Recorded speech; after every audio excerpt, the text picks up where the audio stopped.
So, good morning, ma'am, and good morning, everyone. We are the Mindanao Group, and we are going to tour you in Zamboanga Peninsula region. So, please listen and see the beautiful places of Region 9. Let's start. So, may I call Mr. Mark Daryl to present the next slide, which is political profile. Good morning, ma'am. This is the political profile of the Zamboanga Peninsula, Region 9. Region 9 or the Zamboanga Peninsula region of the Philippines is located in the western part of Mindanao. Zamboanga, they speak Chavacano, Peninsula de Zamboanga, Cebuano lies sa Zamboanga. It is bounded by the Sulu Sea on the north, Iliana Bay, and Moro Gulf on the south. Misamis Occidental, Lanao del Norte, and Pinguil Bay on the east, and the Celebes Sea on the west. It has an area of roughly 5,600 square miles or 14,500 square kilometers. Next slide.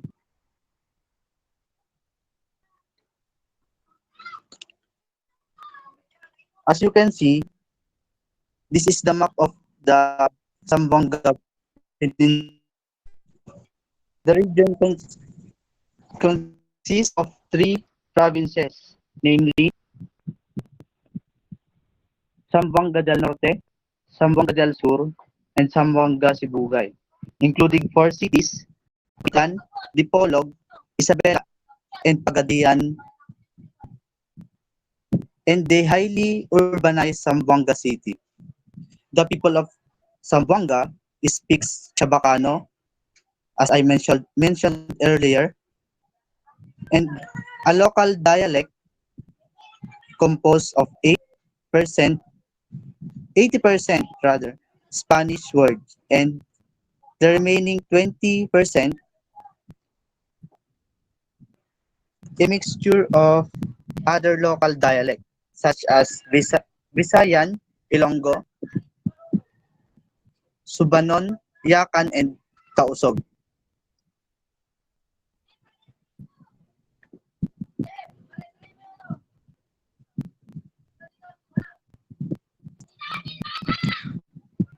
And this is the geographic profile of the Zamboanga Peninsula. The peninsula is drained in the north by the Lubungan, Dipolog, and Kipit River, and its northern highlands generally descend sharply to the coast. Its southern coastline is deeply intended by the Sibugay and Dumaquilas embayment in the north. The most populated region is a lowland area of fertile volcanic material from Mounts Ampiro and Malindang. Agriculture and the agriculture product is rice, corn, or mais in Tagalog, sugarcane, tobacco, and fishing and logging are the main economic activities. Small sawmills are scattered along the northern coast of the Polog. An inter-island part is a commercial fishing center and is served by airport and by coastal road.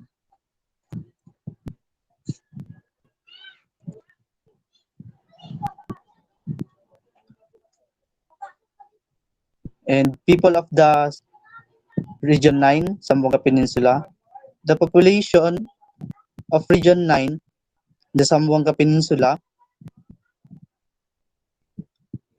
as of May 2020 is 3,875 ay 3,875,875 and 576 based on the 2020 census of the population and housing.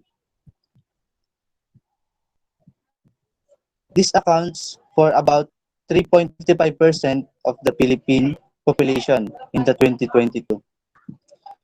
The 2022 population of the Region 9 higher by 245,793 from the population of the 3.63 million in 2015 and 468,223 more than the population of 3.41 million in 2010. Moreover, it's higher by 1,044,164 compared with the population of 2.83 million in 2020.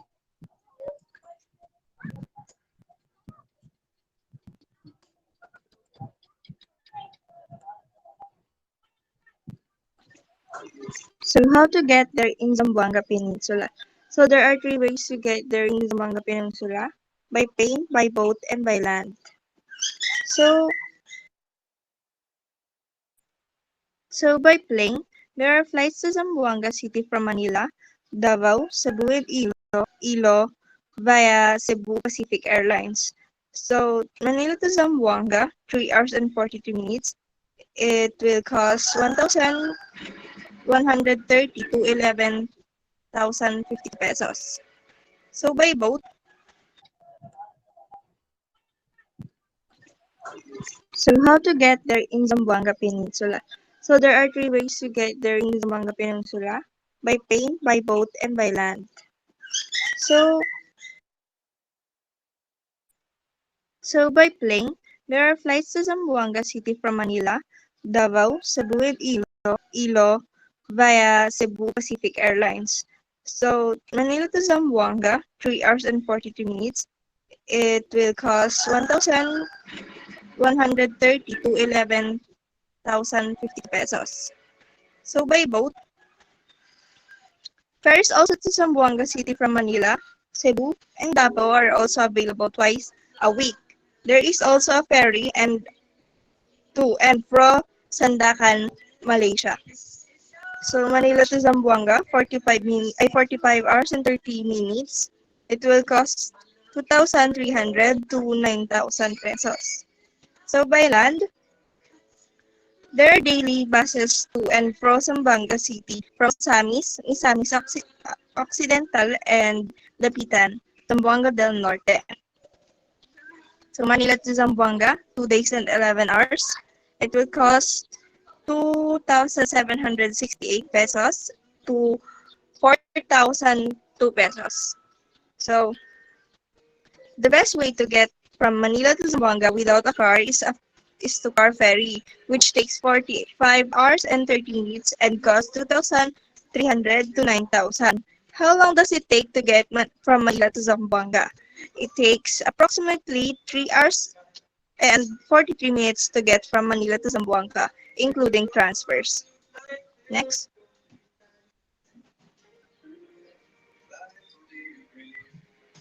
So for the religion, Roman Catholicism is the major religion practices in the region. The other major religions are Islam and born-again Christianity. The most dominant religion in the city is Christianity, with 73% of the population adhering to the faith. The majority of Christians are Roman Catholics, with minorities of Protestants, Iglesia ni Cristo, and Jesus Miracle Circle. The remaining 27% belong to other non-Christian faiths such as Islam and Buddhism. So in Catholic, the city contains the first Catholic diocese in Mindanao. Today, Archdiocese of Zamboanga na nilikha noong 1910 and elevated to archbishopric in 1958. Protestants, with the inception of the American era, other religions were introduced, like Seventh-day Adventist, Church Latter-day Saints, Iglesia ni Cristo, and United Church of the Church in the Philippines are included. So next is ang mga Muslims ay naging mahalagang bahagi ng Zamboanga simula pa nung una. Before any other religions were practiced in Zamboanga, the Muslim region already had a firm hold of the area. It is estimated na 22% ang mga Muslims sa Zamboanga. Some barangays of Zamboanga are populated by 100% Muslim. This barangay, with Muslim majority population, ay hindi nagse-celebrate ng fiesta. But instead, lahat naman po tayo siguro dito ay familiar about kay Haring Raha, right? So, yun po, yung siya-celebrate nila. Ang ibig sabihin ay celebration day. Next.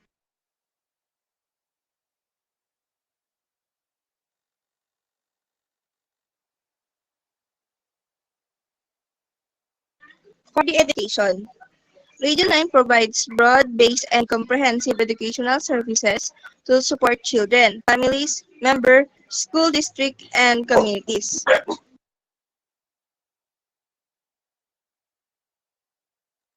Kasama sa direct service ang early identification at mga for the education.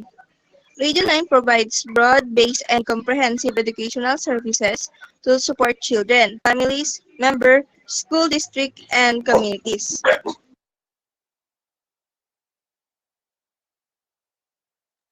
Kasama sa direct service ang early identification at mga international service para sa mga bata.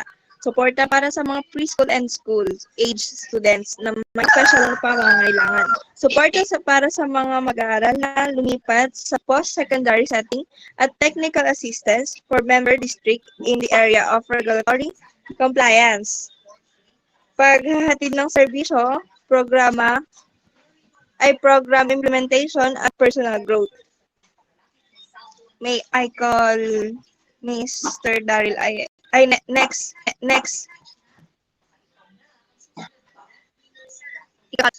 So the basic literacy rate of population 10 years old and over, and functional literacy rate of population 10 to 64 years old by sex and religion, Philippines 2008 census. So in the basic literacy rate in Zamboanga Peninsula, the male is 93.3, while the female is 94.8.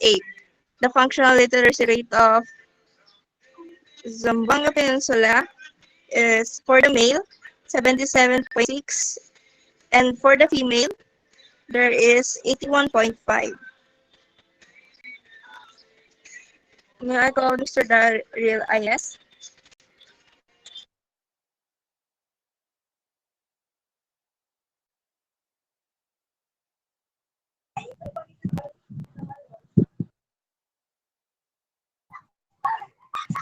Zamboanga del Norte.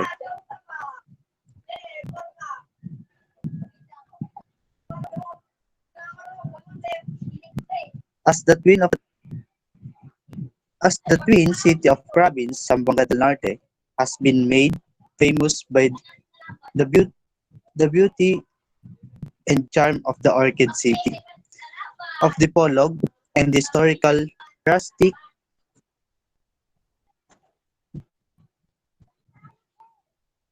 quaint quaintness of the shrine city of the Pitan. Decrying Spanish authority over his beloved country, Dr. Jose Rizal, the Philippine national hero, lived in exile in faraway Dapitan City, then only a sleepy town in Mindoro. Here he spent fruitfully his last tour here in exile from 1892 to 1896 to practice medicine, pursue scientific studies, keep with his artistic and literacy endeavors, and wide in knowledge of language in the Pitan. And Dr. Rizal found a school and hospital and became a farmer to prove to the people that farming is as a and profession good a profession as a medicine. The original state of Dr. Sersal, the Pitan has been declared declared a national shrine, and it is being administered by National Horticultural Institute, hence by the city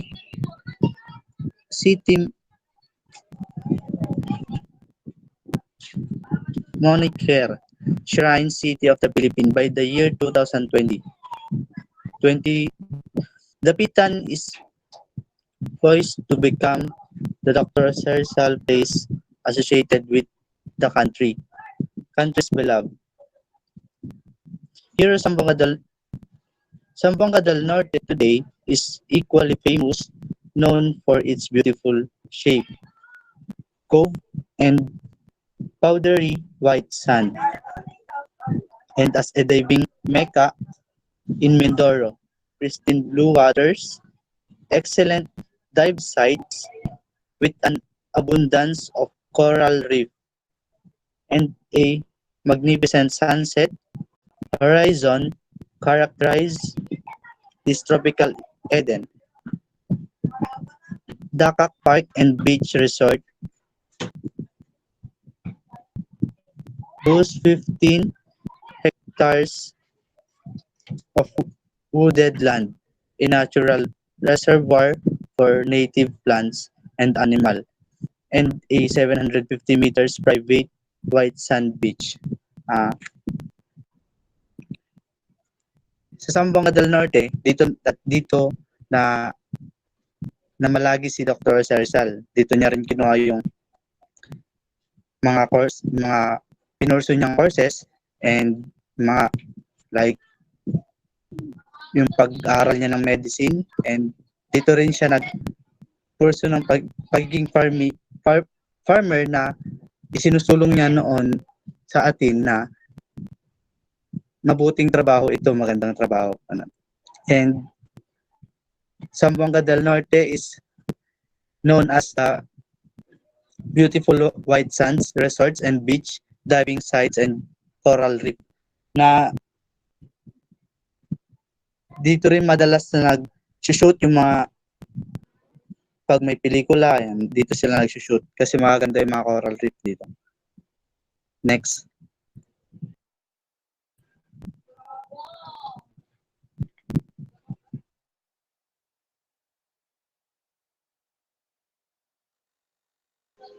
So for the vessels of crustaceans in the Philippines and for continued adventure, Zamboanga del Sur comprise 4 bays, 3 rivers, 3 lakes, and plenty of nature. People here speak mainly Cebuano, but you'll hear a bit of English and Chavacanos as well. The land first settlers were the river folk called.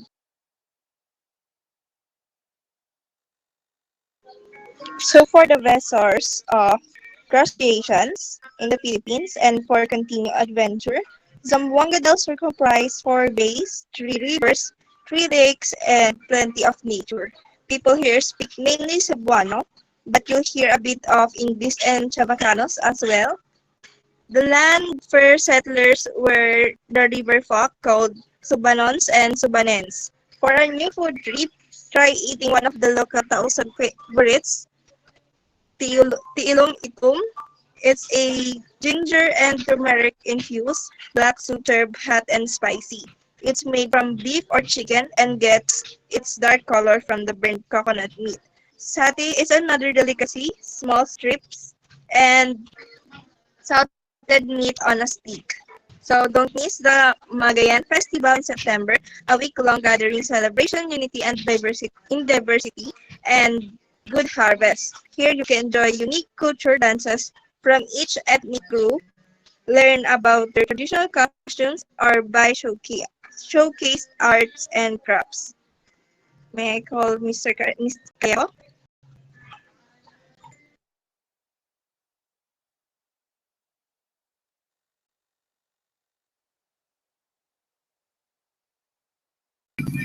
Zamboanga, Sibugay.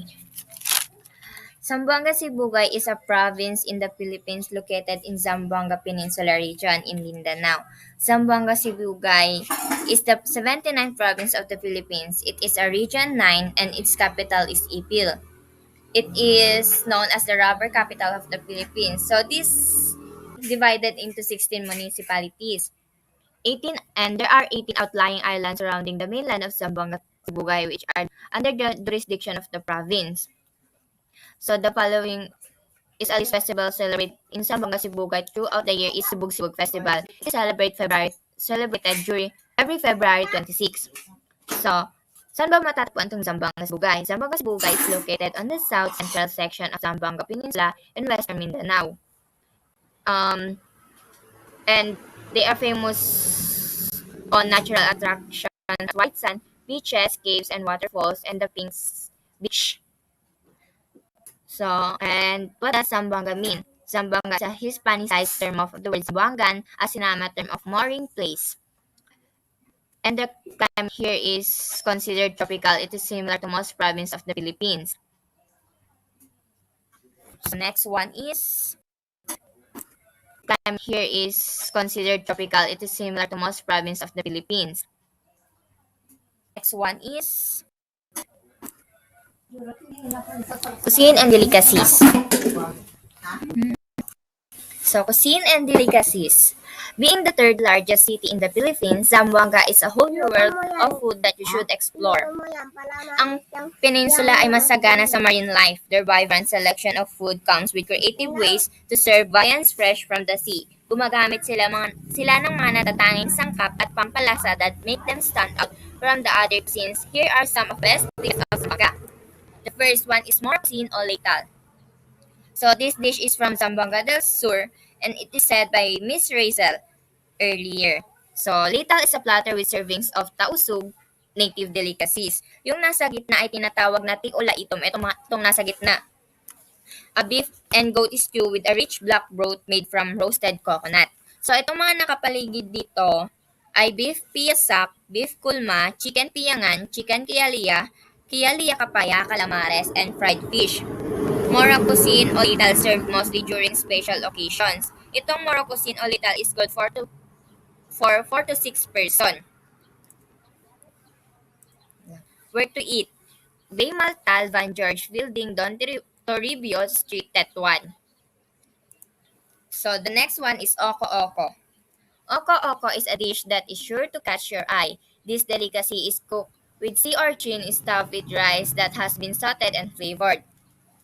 It is said that oko-oko is incredibly tedious to make. Kailangan maingat nilinisin at tanggalin ang mga tinik ng urchin before stuffing with it with rice. To eat it, simply crack the shell open like you would with a boiled egg. So where to eat is in Santa Cruz Island. The next one is Chupacolo. Chupacolo is a must-try if you're adventurous with food. Its names come from the Spanish terms chupa, to suck, and colo behind. So yung pangalan niya is comes from kung paano kainin itong chupacolo. So this dish is made of black snail cooked in coconut milk and pako of fiddled head fern. The meat is kept inside the shell to soak up all the flavor of the sauce. The best and only way to eat this is to suck the meat out of the shell, hence the name. So where to eat in Santa Cruz Island? The next one is Curacha. So this Curacha is definitely on the top of the list of must-try eat in Zamboanga.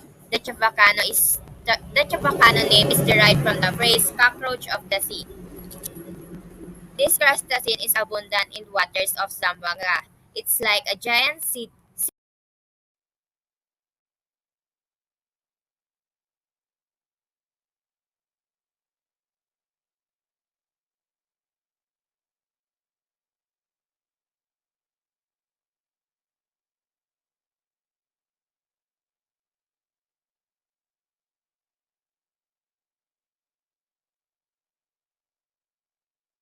It's like a giant sea crab spiny lobster hybrid. So, ang pinagkaiba lang ng kuratsa ay ang laman nito na matatagpuan on its broad body instead of its claws. So, yung crabs is, ang meat niya naman na pinakamadaming meat niya is sa claws niya. Pero sa kuratsa, ang pinakamadami is sa body niya. So, inihahanda ang kuratsa na may special na salsa gawa sa gata ng nyog and other secret spices. At itong dish na ito ay talaga namang napakasulit kainin. Despite on its huge size, it is easy to eat. Then next one is sati. Sati, this is also dish of Zamboanga del Sur. Sati is similar to the satay dish of Malaysia and Indonesia. Grilled beef or chicken skewer with peanut sauce. So itong sati is same sa atin na mga taga Luzon. Itong anong kwan nito is yung barbecue. So, tong sati, ang dish na ito ay mayroong sweet and red sauce. It's typically breakfast food for the resident of Zamboanga City. So, breakfast ito sa kanila. Sa atin naman is parang merienda, ganon. It is eaten with rice cooked in coconut. Now, we will proceed in culture and festival. The first one is Pascuana Zamboanga. So, Pascuana Zamboanga is Christmas in Zamboanga. Was celebrated in December. And it is a celebration that brings together families and communities with fun-filled and wholesome activities, with most notable of which is the annual countdown. So parang same lang din sa atin ng Christmas siya na kapag magto-12 na is magka-countdown tayo. Ang grand lighting ng ceremony that open beautiful light displays sa City Hall at ibang kalapit na landmarks. The second one is Hujaka Festival, celebrate founding of Zamboanga del Norte, was always celebrated in May 30, June 9. Hudyaka ay nangangahulugang revelry sa Visaya na isang taunang pagdiriwang that is attended by contestants from the whole Zamboanga del Norte province. The festival celebrates the founding of the province and the cities and municipalities of Zamboanga del Norte, usually sent in contingents of celebrating of Zamboanga Sibugay. So, this is a week-long celebration of Sibuganon. It's a commemoration of its founding day as a province, and it was celebrated every February with its highlight fixed on February 26. So, on the event day, the streets are full with colorful buntings and filled with throng of onlookers waiting for the colorful street dancing depicting wedding and healing rituals. Itong paraan ng pamumuhay ng mga katutubo, and it is a team to communicate advocacies. The fourth one is Megayon. The festival is held to celebrate the founding of Zamboanga del Sur and to a lesser extent the rich harvest of crops. This is a week-long gathering held in September to celebrate the unity among the three settlers that contribute to the founding of Zamboanga del Sur. The Subanons or Subanens, the Muslim and the local settlers. Megayon is a Subanen word for unity. So, mention to kanina ni Rizal Estelong dun sa Zamboanga del Sur. The last one is Regatta de Zamboanga. It's the largest and most crowd-drawing sailing extravaganza in the Philippines. Ang Regatta de Zamboanga ay pinakamalaki at pinakamakulay na kaganapan sa taunang Zamboanga Hermosa Festival.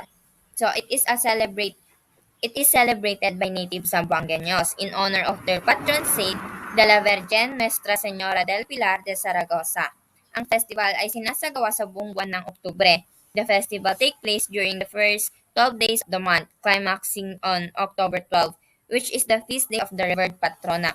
The regatta is a fluvial racing contest. The colorful and beautiful sails of the participating vintas exemplify what Hermosa is, nangangahulugang beautiful sa parehong wikang Espanyol at sa lokal na wika ng Chavacano. So now we'll proceed in tourist attraction of Zamboanga Peninsula.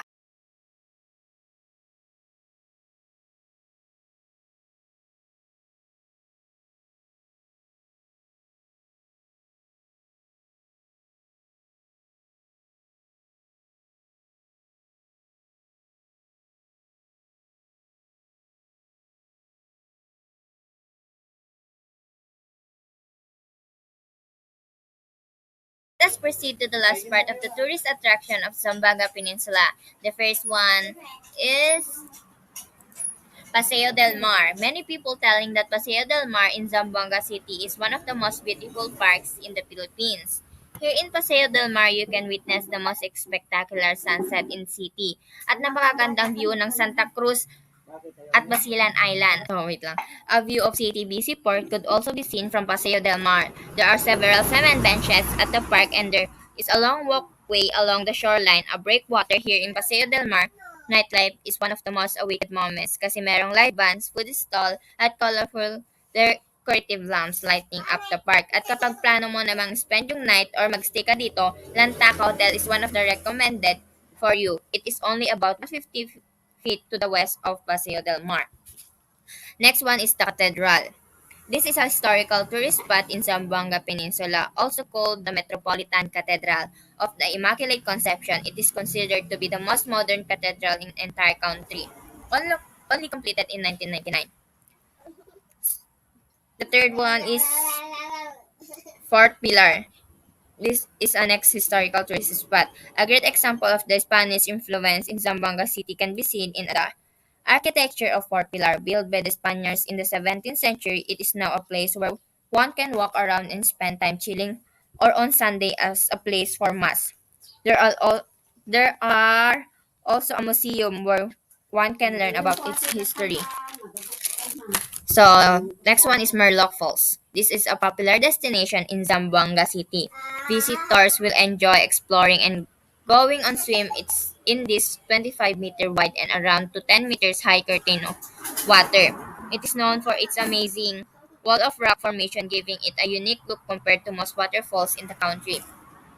Next is Santa Cruz Island. So this is the pink beach. The Santa Cruz Islands are made up of two islands. The first one is the Great Santa Cruz Island and the second one is the Little Santa Cruz Island, both of which can be traveled to by boat. The Great Santa Cruz Island boasts a few things visitor will surely love such as a mangrove, lagoons, and a pink beach.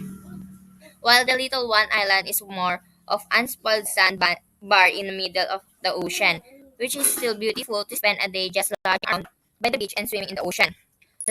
The Luxanga Mosque. The architectural beauty has since been one of the Zamboanga tourist spots. Even when tensions were high during the 90s, there were still plenty of tourists that visited this holy place. You can find the oldest mosque with the Luxanga village, which was recently Islamic practice in Western Mindanao. So the last one is Pansanaka Park. In the heart of Zamboanga City lies this natural park. It's a heaven for those who want to spend their time in the great outdoors without having to leave the city. It's perfect for all ages and walk of life as it has public paths, the famous treehouse built in 1963, and a floral and butterfly park named after one of its late mayor, the Jardín de Maria Clara Lobregat Park. So that's all for Zamboanga Peninsula. Thank you.